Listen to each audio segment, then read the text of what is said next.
let's explore Faucet and 5 other spiritual poems. This is Lama Jigme Gyatso. Welcome to Meditate Like a Jedi. Today's first poem, Faucet. The term collective unconscious was first coined by the neo-Freudian Carl Gustav Jung. It could be thought of as a source of the next great idea. When that idea has come, it will find a conduit, sometimes several. Folks can choose to be faucets of the collective unconscious, or choose to resist it like a cork in a bottle or a stopper in a sink.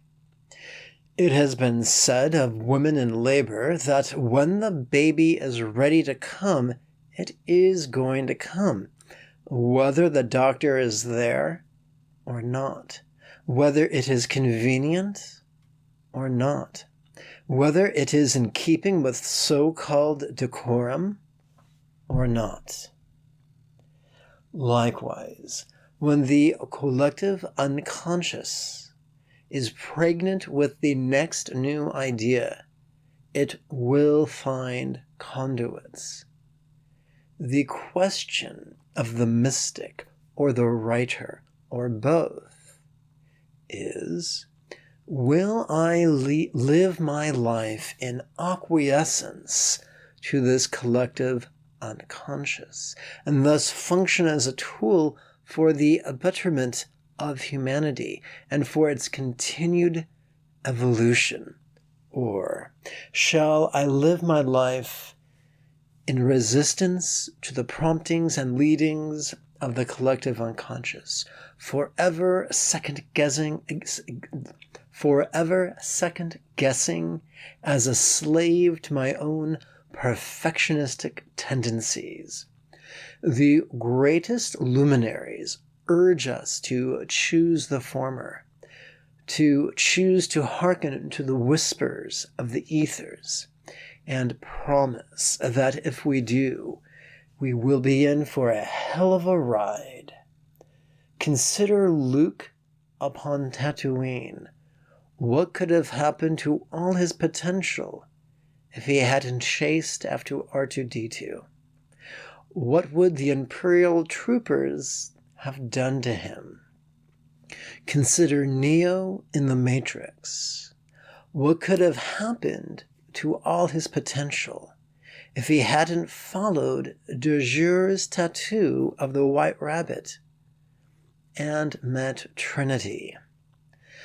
Our brainstem screams at us to choose safety and security and dignity, while our midbrain offers us the peace of centered spontaneity.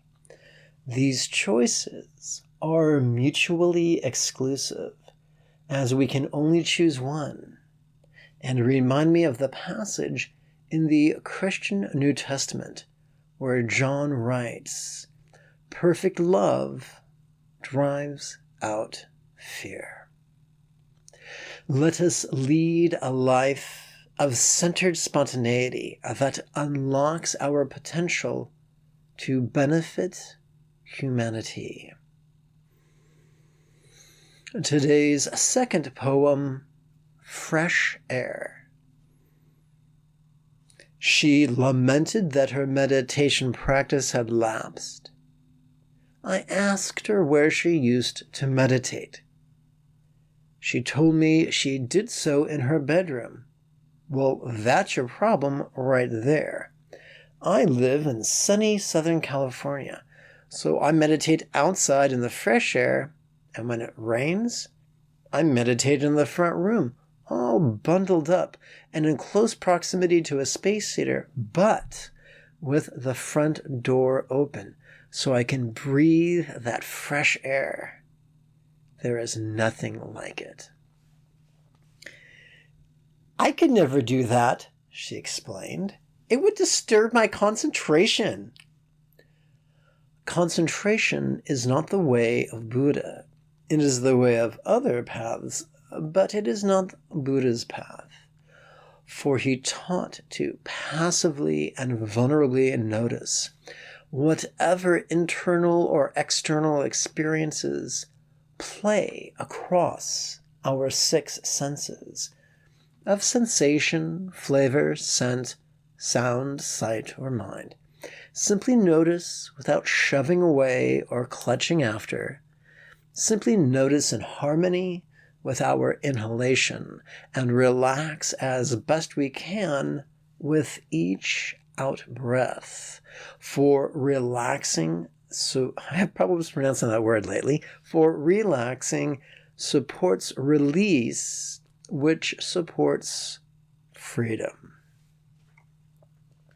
Today's third poem, Dagobah. If fool I must be, then may I be a humble one.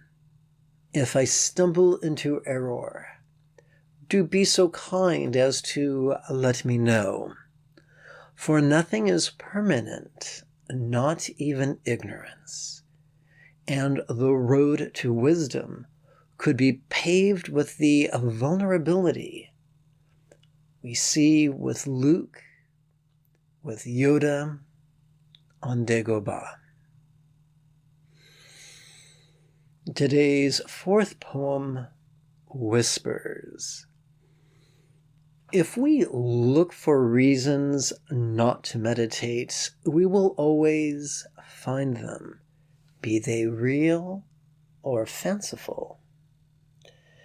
For just as an object at rest appears to resist movement, so too the brainstem is not quick to relinquish its dominion, and to that end could use every dirty trick to undermine our spiritual growth, like Palpatine's manipulative whispers to Anakin, so pleasing to the ear, so enticing to the pride, so destructive to the mind.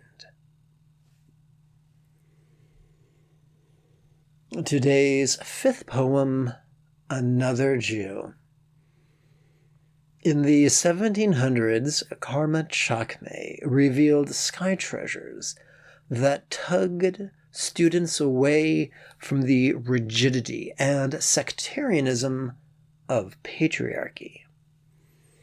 In the 1800s, Za Patrul revealed sky treasures that drew students toward the flexibility and egalitarianism of matriarchy. In the 2000s, Jigme Gyatso revealed sky treasures that led students even deeper into the passivity and vulnerability of matriarchy. For if humanity is to avert the coming apocalypse of its own making, we must step away from the rigidity, competition, and cruelty, and step toward flexibility, cooperation, and compassion. We must transcend the Sith-like tendencies of our fear-based brainstem. For another Jew once wrote, "Perfect love drives out fear." Today's sixth poem, Serve You Well. To those who would be my gratis students, I would remind you that neither fear, nor guilt, nor desperation will serve you well on the path of meditation. Simply be punctual in your attendance, enthusiastic in your homework, generous with your skill set, and everything could take care of itself.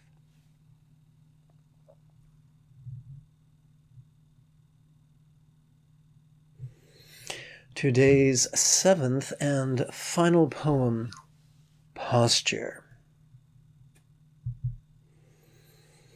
A student was laying hands upon her husband while chanting in an effort to improve his health with an energy treatment.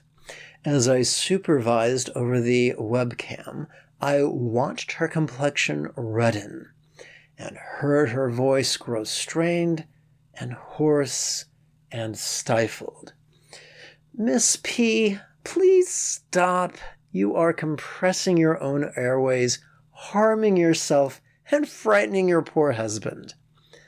Which is excellent if your desire is to self-importantly strive to impress all present with the nobility of your self-sacrifice. But if you really wish to benefit your partner as well as yourself, remember to be impeccable with your posture. Head directly over shoulders, shoulders directly over tush, all perpendicular to each other. While performing the laying on of hands, ergonomics and comfort are of great importance. For slow and steady win the race, and sustainability is the root of spirituality. Let us conclude with a simple call to action. This podcast will never have any advertisements, so support us monthly on PayPal and like us on your podcast service to help others find us just as you found us as well. If meditation has felt impossible, boring, or just out of reach, you are welcome to register at buddhajoy.org for the next series of live online meditation class webinars that meet once a week.